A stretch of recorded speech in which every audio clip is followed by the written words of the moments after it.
Hello दोस्तों, इस video में first immortal and the seven realm series का फर्स्ट एपिसोड एक्सप्लेन कर रहा हूं। दोस्तों, इसको अच्छी तरह समझाने के लिए मैं बता दूं कि इस दुनिया के 7 क्षेत्र को लोजियान प्रोटेक्ट करता है। अब इसको पकड़ने के लिए ये योविन किन यांग आदमी उसे पकड़ने के लिए आया है ताकि वो उसे स्वर्ग का रास्ता सौंप दे। अब वो क्षेत्र का जासूस बनना चाहता है, पर लोजियान उसकी बात नहीं मानता और वो उस पर अटैक करता है, जिससे लोजियान बच जाता है। और तब भी लोजियान अपना स्पिरिचुअल कल्टीवेशन निकालता है, पर वो आदमी लोजियान को 3 black hole formation techniques attack से ज़ख्मी कर देता है और लोजियान अपनी मैजिकल पावर से वहाँ एक पोर्टल की मदद से निकल जाता है। ये देखकर वो आदमी कहता है कि इसकी मैजिकल पावर बहुत ही शक्तिशाली है और कहता है कि इस बार तो बच निकला, पर अब दोबारा उसे तलाश करना बहुत ही मुश्किल होगा, और वो भी वहाँ से चला जाता है। फिर सीन चेंज होता है और हम एक लड़के को देखते हैं जो दुकान चला रहा होता है। इसका नाम लियानजी है। वो लड़की उसे कहती है कि पैसों के लिए बकवास बातें ना कर, ये बताओ इस लड़की की किस्मत में तुम बताओ क्या लिखा है। इस पर लियानजी कहता है कि मुझे इस बात को समझाने दो, और उस मास्क वाली लड़की को कहता है कि अपना हाथ दिखाओ, और फिर कहता है कि अपना मास्क उतारो, फिर मैं आपकी किस्मत का हाल बता पाऊँगा। और वो लड़की जैसे ही अपना मास्क उतारती है, उसका शक्ल आदमी में तब्दील हुआ होता है। और तभी वहाँ 3 लड़के उसे देखकर कहते हैं कि तुम एक झूठे हो, आज तुमको हमने पकड़ लिया है। लियानजी उनको देखकर भाग जाता है और फिर वो भागते भागते उनका पीछे एक जंगल में चले जाते हैं, जहाँ पे लोजियान वहाँ से उनसे छुपकर एक दस्त के पीछे बैठ जाता है। लियानजी खुद से कहता है कि मैं झूठा कैसी हूँ, सारे पैसे मैंने खुद की मेहनत से कमाए हैं। किसी को उसकी किस्मत का हाल बताना बहुत ही मुश्किल काम होता है, पर उसके आदमी तो हर एक से हफ्ता मांगते हैं और गुस्सा होकर उस पेड़ पर मुक्का मारता है और उस पेड़ से एक मूर्ति नीचे गिरती है और वो उसे उठाकर बहुत ही खुश हो जाता है।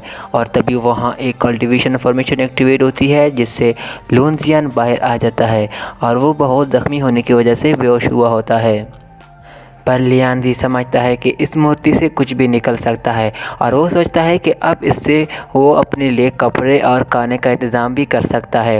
और फिर वो लोजियान के पास जाकर उसको देखता है, उसकी सांसें चल रही होती है, और फिर वो उसको होश में लाने के लिए वहाँ एक आग जलाता है और लोजियान के लिए दवाई देता है, पर लोजियान खुद ही होश में आ जाता है।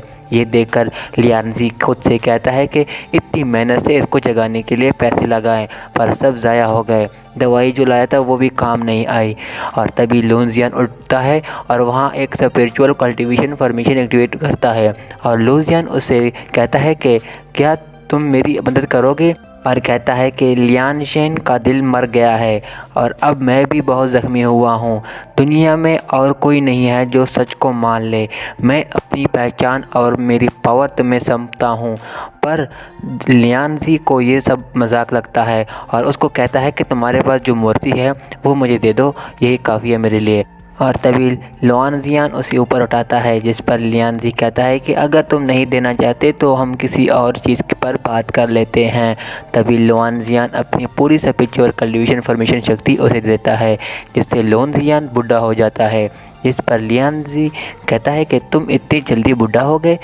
लोजियान वो मूर्ति निकालता है और उसको हाथ में पकड़ाता है और कहता है कि दुनिया टूट रही है, मैं ये 10,000 ईयर की शक्ति तुम्हें दे रहा हूँ, एक दावत के तौर पर तुम्हारे हाथ में डाल रहा हूँ। और कहता है कि मेरे स्वर्गीय पिता देश को तुम पर धूल चटाना नहीं है। और फिर लियानजी को कहता है कि अगर तुम इसका फ़ायदा उठाना चाहोगे तो ये एक तबाही तक तुझे ले जाएगी और इसकी ज़िम्मेदारी मुझ पर होगी। इस पर वो शक्ति वहाँ पे उसके हाथ से गायब हो जाती है।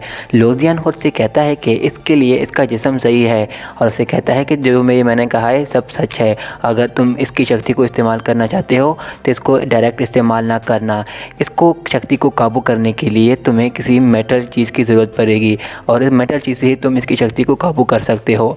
लियानजी उसे कहता है कि मुझे ये मोर्टाल जैसे चीज़ ना दो, तुम भी इससे बहुत ज़ख्मी हुए हो, वापस लेकर अपनी ज़िंदगी बचा लो।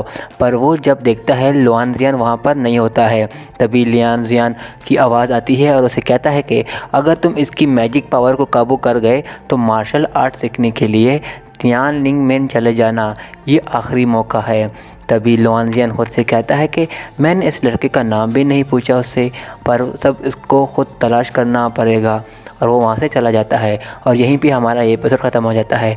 दोस्तों ये एपिसोड कैसा लगा? अच्छा लगा तो लाइक कीजिएगा। शुक्रिया। इसका अगला एपिसोड अभी थोड़ी देर बाद अपलोड होने वाला है।